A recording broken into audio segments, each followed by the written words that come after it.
E no programa de hoje vamos falar sobre Alzheimer, né? O Dr. Pacheco, neurologista especializado, vai falar para vocês sobre essa doença que preocupa todos nós, né? Não só o jovem, a meia-idade, que o programa está muito bom.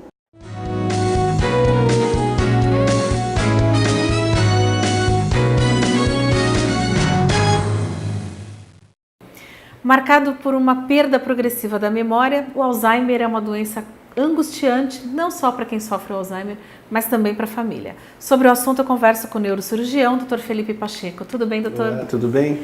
Vamos lá, doutor, o que vem a ser o Alzheimer, na verdade? Então, o Alzheimer é uma doença, uma síndrome demencial.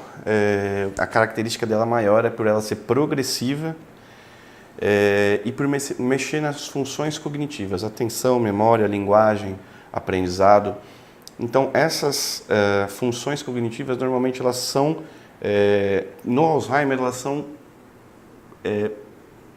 perdidas aos poucos, né? Então, progressivamente perdidas. Então, tanto a memória, pode ser linguagem, pode ser mais a memória, pode ser mais a personalidade. Então, o Alzheimer se caracteriza mais pelo déficit cognitivo progressivo. O senhor falou de personalidade. Ela fica geralmente mais agressiva, não fica? As pessoas, um dos sinais do Alzheimer é a alteração da personalidade. Então, é aquele senhorzinho que tem 60 anos e começa a achar que a mulher dele está traindo, então ele fica agressivo, achando que a mulher está saindo de casa, ela sempre foi na igreja a tal horário, ele começa a achar que a mulher está tendo um caso com o zelador, ou começa a achar que está sendo perseguida. Então são alterações da personalidade. Pode acontecer da personalidade, mas sim, o que marca mais é a alteração da memória, principalmente a memória atual. A memória antiga muitas vezes é preservada na doença, mas a memória atual é uma das grandes características da doença de Alzheimer.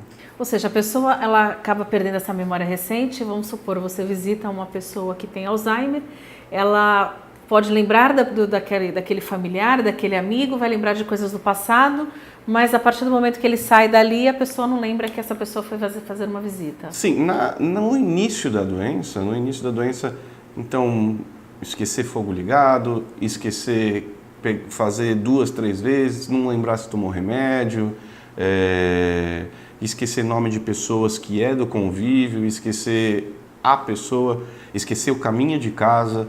No início da doença são os sintomas que chamam mais atenção do médico e do paciente em questão. Então, assim, realmente hoje o Alzheimer, o diagnóstico dele mais difícil são nas pessoas com grau de escolaridade muito alto, porque se torna muito sutil a alteração nesse paciente. Então, se você não tiver pessoas que convivem com essa pessoa e não for feito realmente um exame, um teste, são os testes, muitas vezes esses testes são feitos por neuropsicóloga, muitas vezes não são feitos por nós médicos. É difícil de caracterizar a doença de Alzheimer, de pegar logo no início a doença de Alzheimer. O senhor falou de repente a pessoa esquece o caminho de casa. Esse principal sintoma, por exemplo, ele vem de uma hora para outra, ou ele começa gradativamente, de uma forma pequena, às vezes passa despercebido pelo familiar ou até mesmo para a pessoa? A princípio passa despercebido e no começo as pessoas achavam até engraçado. A mamãe está ficando esquecida e o pessoal brinca em casa. E com o tempo, com o perdurar dos sintomas, as pessoas vão percebendo que alguma coisa está estranha. Agora, doutor, existe uma relação entre depressão e Alzheimer? Então, existe o que acontece. Existe dual pathology, então existem duas patologias que podem acontecer ao mesmo tempo. Pessoa que tem Alzheimer, ter depressão e esse sinergismo, ou seja, as duas coisas estarem acontecendo ao mesmo tempo, piorar o quadro clínico. Mas existe a pessoa que tem a depressão e mimetiza o Alzheimer, ou seja, ela passa a ficar mais esquecida, ela passa a ficar mais... tem uma anedonia, ou seja, uma falta de prazer nas coisas, ela embota mais e isso pode confundir. E o Alzheimer pode levar a um quadro depressivo. É comum você tratar o Alzheimer ou tratar a depressão e ter uma melhora da memória, mas porque está dormindo melhor, está armazenando melhor. Então isso vai... Mas uma não é fator de risco para a outra. O Alzheimer é um fator de risco para a depressão, ok. Mas a depressão não passa a ser um fator de risco para o Alzheimer.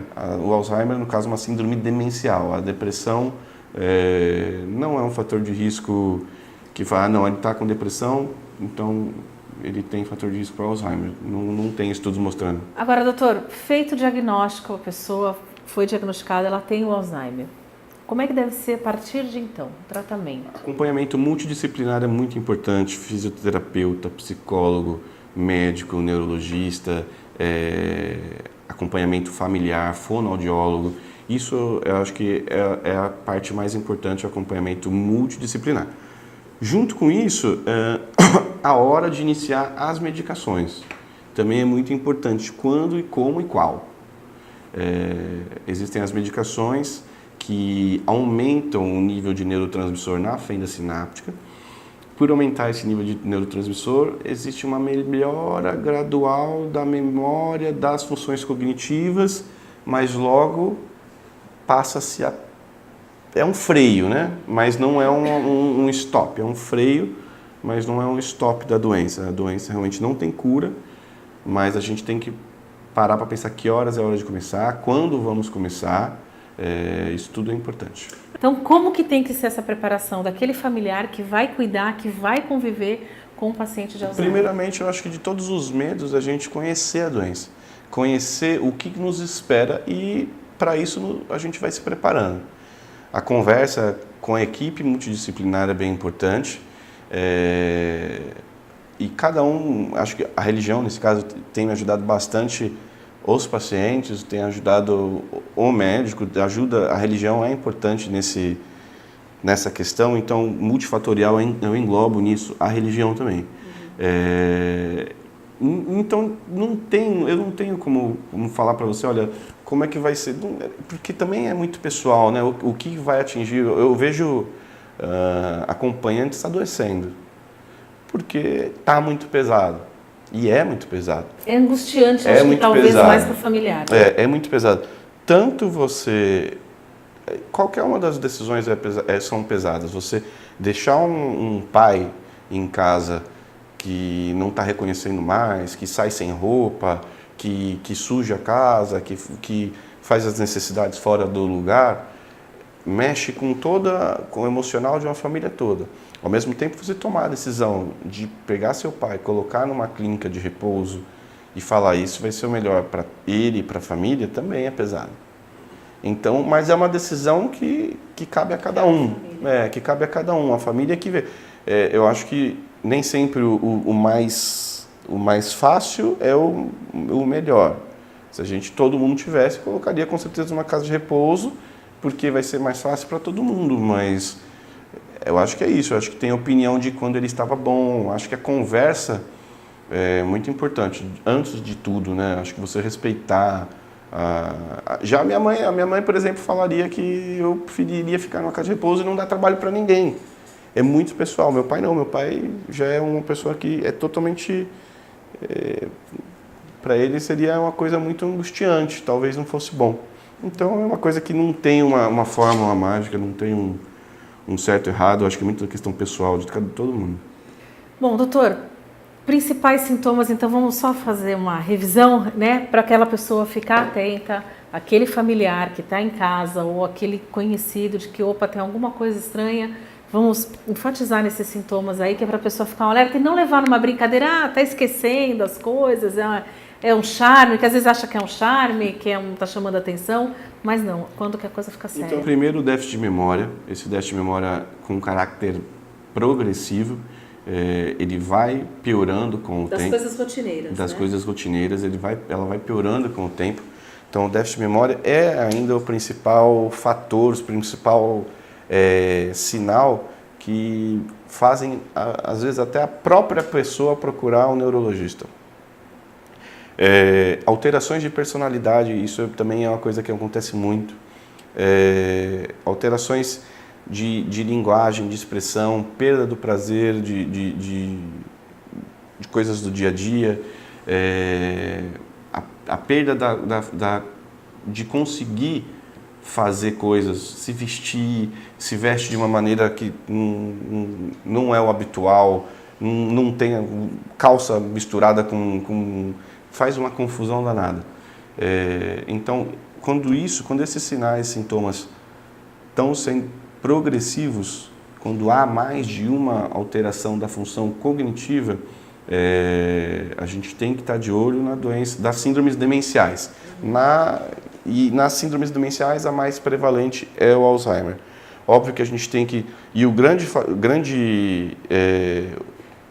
grande benfeitoria do médico enquanto neurologista, neurocirurgião, geriatra, das especialidades que tratam da doença de Alzheimer, é separar as síndromes demenciais possivelmente reversíveis das síndromes demenciais progressivas não reversíveis. A encefalopatia de Hashimoto, por exemplo, pode mimetizar um Alzheimer quando ela faz uma síndrome demencial rapidamente progressiva.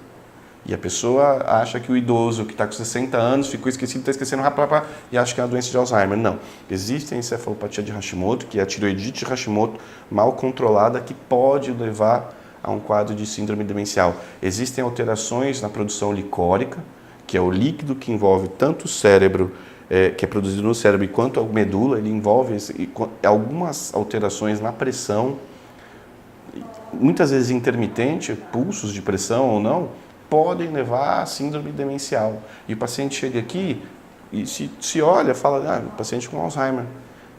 E quando você clínica de Alzheimer, está perdendo urina, perdendo xixi, andando devagarzinho, tudo, e olha, tá esquecido, tá falando embolado e tal. Faz a tomografia dá uma alteração, a gente coloca uma válvula ou faz uma outra cirurgia que a pessoa volta normal. Isso é o mais importante. Lógico, a doença de Alzheimer a gente tem que tratar, mas a gente tem que tomar cuidado com as síndromes demenciais que não são Alzheimer, que podem ser tratadas. Isso é o mais importante. Existem as síndromes demenciais que podem ser tratadas e curam. A doença de Alzheimer, a gente tem tratamento, a gente tem como melhorar a qualidade de vida, a gente tem remédios que freiam o evoluir da doença. A gente pode tratar com a terapia multidisciplinar, vários profissionais envolvidos, mas a cura não existe ainda. Certo. Doutor, fator hereditário, um pai e uma mãe que teve Alzheimer, o filho tem que tem uma predisposição? Tem que tomar cuidado, não é uma certeza, o exercício físico ainda é um exercício físico, o grau de escolaridade, como eu conversei com você, é um bom fator de proteção, né? Fazer aquelas cruzadinhas. O exercitar é sempre é um bom fator de proteção, é um bom fator de manter a funcionalidade, né? Não quer dizer, mas eu fiz as cruzadinhas e evoluiu. Não é assim. Faça o exercício da memória, tudo mais, mas é para melhorar a qualidade de vida, para estar mais funcional por mais tempo, né? O fato de hoje as pessoas, principalmente os jovens, muito rede social. Hoje falta aquela conversa olho no olho e a conversa é WhatsApp, é mensagem. Muita tecnologia, não digo só rede social, mas a pessoa hoje ela vive muito mais em uma tecnologia do que daquele serviço braçal, de escrever. Eu quero escrever uma carta para uma pessoa, eu quero escrever um diário. Hoje a pessoa não faz isso, ela vai lá numa rede social e posta o que fez. Antigamente você tinha um diário que você escrevia. Sim. Né? Então, a atenção hoje é diferente. A atenção é diferente, mas ao mesmo tempo, a rede social te estimula muito, né? Você está sempre vendo muita coisa, você está em contato com muita coisa, muita senha, Então, hoje você tem que lembrar a senha do Instagram, Facebook, a senha do WhatsApp e o tempo inteiro... Da conta do banco. Te distrai, mas ao mesmo tempo te estimula. A gente tem que ver o lado bom da rede social, o lado bom da internet, veio a tecnologia. Eu acho que eu sou médico novo, então eu tenho que estar vendo a parte boa disso tudo. A parte boa disso tudo é que as pessoas têm contato a mais. tá ao tempo inteiro, ela está em contato com o filho que ela não vê há tempo, e hoje você percebe que você não recebeu, olha, não reconheceu a foto do filho e tal, será que está acontecendo? Mas é interessante mesmo a gente ver. Minha mãe com 80 anos tem WhatsApp, Facebook. Então, eu particularmente acho ótimo. Doutor, obrigada, foi um prazer recebê-lo aqui no meu. Beneficência na TV. Então, deixa seu recado para aquela pessoa que tem um ente querido em casa com Alzheimer aí. Aquele recado para o cuidador, que eu acho que é a parte mais difícil, né? Que vocês tenham paciência, que vocês lembrem desse ente querido, de tudo que vocês fizeram juntos, de todas as coisas boas que fizeram juntos, que sempre que precisarem, procurem um médico, procurem uma igreja, procurem alguém que possa te dar um suporte, um amigo. Que o caminho mais fácil nem sempre é o melhor. Eu acho que todo esse cuidado vai ser retribuído uma hora ou outra.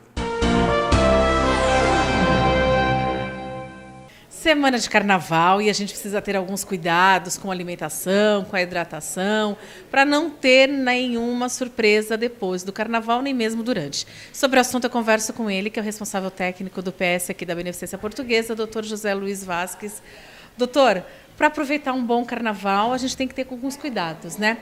Banda, vamos começar com as bandas. Quais são os primeiros cuidados que as pessoas têm que ter? Então, as pessoas que gostam de acompanhar bandas de rua, um dos grandes cuidados que a gente sempre dá como conselho é fazer uma boa hidratação para que o corpo não se ressinta da perda de líquidos, para que o corpo não se ressinta da energia que você tem que ter. Não diria somente hidratação, diria alimentação. Banda, pular para lá, para cá, não combina com alimentação pesada, porque isso traz ao seu corpo uma dificuldade de digestão e, consequentemente, uma perda de energia para que você possa aproveitar o máximo que se pode. Então, hidratação aliado à alimentação seriam 2 tópicos a serem levados em conta para quem quer aproveitar o carnaval, as bandas, de forma adequada e sem sofrer consequências depois. E uma outra coisa muito séria também, doutor, é o coma alcoólico, né, doutora? A pessoa vai exagerando na bebida, acha que está bem, mistura cerveja, vodka, batida, energético, enfim. Isso é um perigo e pode levar a um coma alcoólico. Volto a dizer que nesses meus 30 anos de profissão já vi muitos adolescentes e jovens em coma alcoólico. Ele acontece sim, cada um tem o seu limiar médio para que isso possa acontecer. É um comprometimento neurológico grave, pode deixar sequelas e deve-se levar em conta isso. Cada um tem o seu limite e cada um tem que entender as limitações, que bebida alcoólica não é brincadeira. Doutor, qual o sintoma, alguma coisa que possa chamar a atenção daquela pessoa que está com um amigo, está numa turma, comece a perceber, opa, aquele ali é bom parar, ele pode estar no limite dele, pode já ter ultrapassado, que seja um alerta? Primeiro alerta é você ter certeza que você está com bons amigos que não vão te estimular a beber quando veem que você se passou do ponto. Que o bom amigo faz você parar antes desse ponto chegar ao seu extremo. E o primeiro ponto para quem está do lado é ver que a pessoa está perdendo a consciência dos seus atos. Fazendo besteira, falando besteira, se extrapolando nas atitudes físicas e ou até também nas palavras. Tá certo, doutor, obrigada pelas suas dicas. Olha, está dado o recado, curta o carnaval é alegria, mas com consciência, né? Coloque a sua razão em primeiro lugar, se hidrate, se alimente bem e vá curtir o carnaval com consciência. E agora você vai conferir uma matéria muito legal com o Café com o Presidente.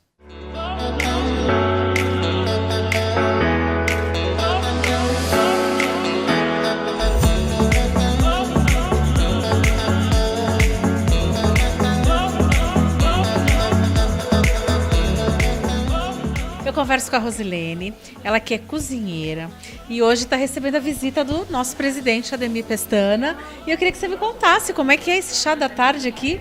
Tô mega ansiosa, né? Porque eu que fiquei a semana toda, a Renata falou comigo, desde o dia que ela falou, falei, vou receber, né? Claro que eu já te expliquei da minha casa, mas a Simone é minha amiga, abriu as portas dela. E eu espero que todos gostem da recepção, né? Fiz tudo com muito carinho. Mas eu queria que você me falasse, essa visita foi porque você ficou internada na Beneficência, você foi encontrado um nódulo. Conta um pouquinho da tua história. É que na realidade eu estava deitada, fui coçar, né, a parte do ombro e achei um nódulo. Fiquei preocupada e fui procurar o médico. E fui na policlínica, o médico examinou e me encaminhou para o mastologista, que foi o Dr. Gilberto. E nesses exames apareceu que era um nódulo estágio 3 e falou que eu tinha que operar. Nessa fase eu fiquei meia assim, preocupada por não saber, né, que grau estava, se era benigno ou maligno. E fiz todo o tratamento, esperei o dia da cirurgia e fiz a cirurgia. Graças a Deus foi muito boa, não tive problema, deu benigno, né? E tô aqui. Agora, de quando você recebeu o diagnóstico até o resultado da tua cirurgia, de que era um resultado positivo, que era benigno, quanto tempo levou e o que passou na tua cabeça quando você recebeu o resultado? Olha, levou mais ou menos uns 4 meses. Eu trabalhava até, como a Simone tem limitações, eu trabalhava com ela, chorava muito, não tinha cabeça para nada, ficava preocupada por ser sozinha aqui, minha família toda de longe, mas com os amigos fui tendo forças para esperar o dia da cirurgia, de marcar. Graças a Deus foi marcada rápido, porque tive relatos que algumas demoras também, né? Mas o meu, como eu sou abençoada, foi rápido e marquei a cirurgia, mas eu fiquei bastante apreensiva, muito mesmo. Fiquei até sem ter ânimo de fazer nada, mas consegui superar isso. E no dia da cirurgia, minha mãezinha veio do Rio de Janeiro ficar comigo, que me deu mais uma segurança, e foi tudo bem. E agora você está livre, benigno, não houve necessidade de fazer nada de quimioterapia, de radioterapia, e agora é uma vida normal e sem preocupação. Graças a Deus. Quando eu tive que esperar mais alguns dias para saber o resultado, mas saiu, fiquei super feliz e agradeci por Papai do Céu ter me dado mais oportunidade. E agora ninguém me segura. E agora me diz uma coisa, como é que foi montar essa recepção aqui, esse chá da tarde para o nosso presidente? Olha, foi muito gostoso, eu sou muito tranquila, então fiz as coisas que vocês estão vendo a 1h da tarde e vocês vão provar, tá muito gostoso. Eu fiz um pão de frios, né, que é uma receita maravilhosa, um bolo de chocolate e uma torta de frango com requeijão, que tá muito boa, viu?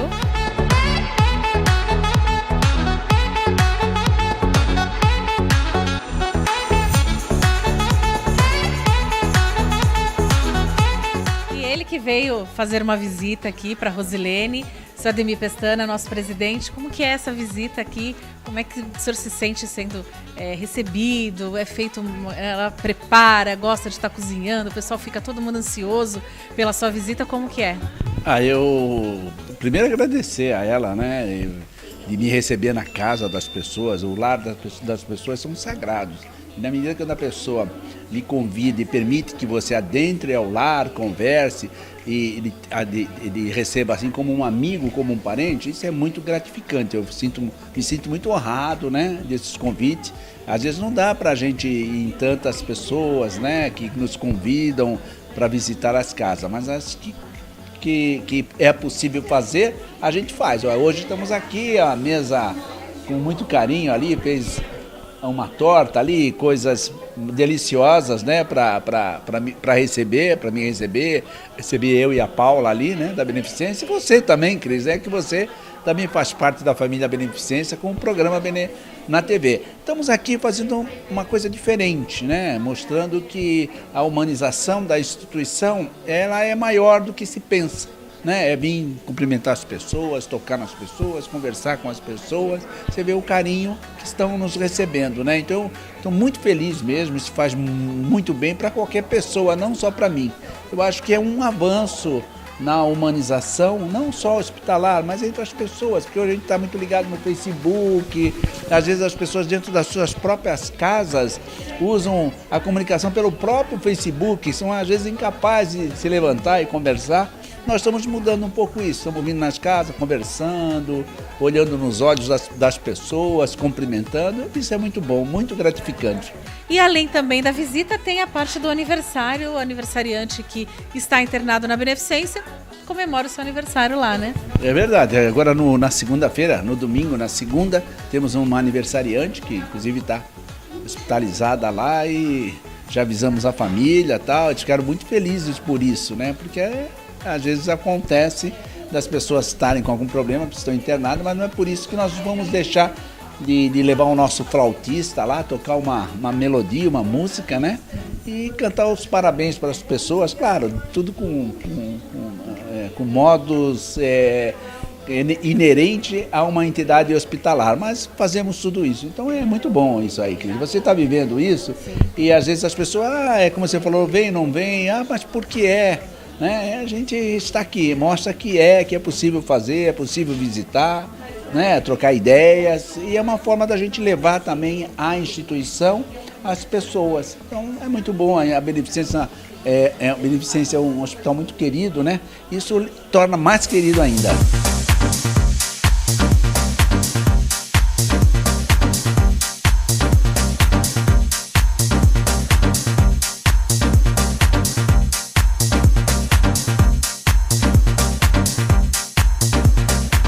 Paula, é ela que organiza as visitas nas alas, o aniversariante do dia, as visitas onde o seu Ademir vem na casa das pessoas. Como é que é feita essa, eu não sei se eu posso chamar de uma seleção, mas como que é feita toda essa organização? Vamos visitar na casa de tal pessoa, de tal paciente. Como é que é feito esse trabalho, Paula? Na verdade, pela humanização, a gente já acaba pelas visitas, né, e todo o suporte que é dado aos pacientes ali no leito. Nós já temos ali um estreitamento, vamos dizer assim, desse relacionamento, onde pelo menos uma vez por semana o seu Ademir ele está presente nas alas, né, do SUS, passa em visita. Então, esses pacientes, depois que vão de alta para casa, é habitual nós estarmos fazendo a nossa pesquisa de qualidade para vermos se realmente nós estamos atingindo aí os objetivos do hospital, né? E nessas visitas, todos os projetos do hospital, eles são atualizados ali para os pacientes.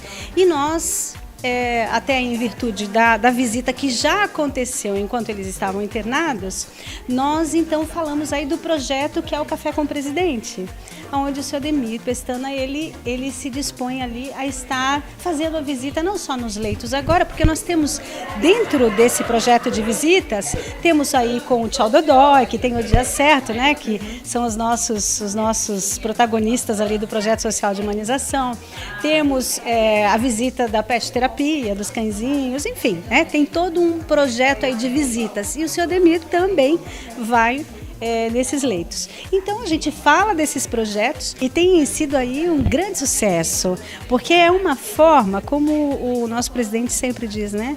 É uma forma até de poder resgatar um pouco essa questão da conversa, do bate-papo, de você contar a tua história, eu conto a minha, e da gente sair um pouco das redes sociais e viver um pouco mais essa interatividade de uma pessoa com a outra, né? As pessoas se expressam através das mesas que colocam para nós, expressam ali a gratidão pelo bom atendimento, pela forma como foram tratados. Então, na verdade, essa seleção ela vai muito de encontro às pessoas abraçarem o projeto com a gente, né? E somos, assim, muito bem recebidos, né?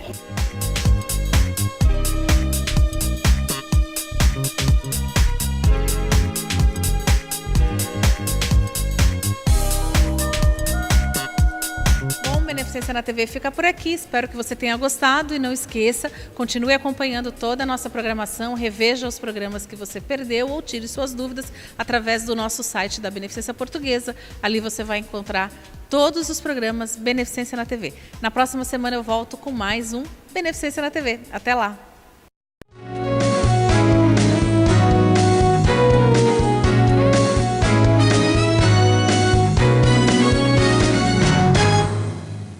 Beneficência na TV.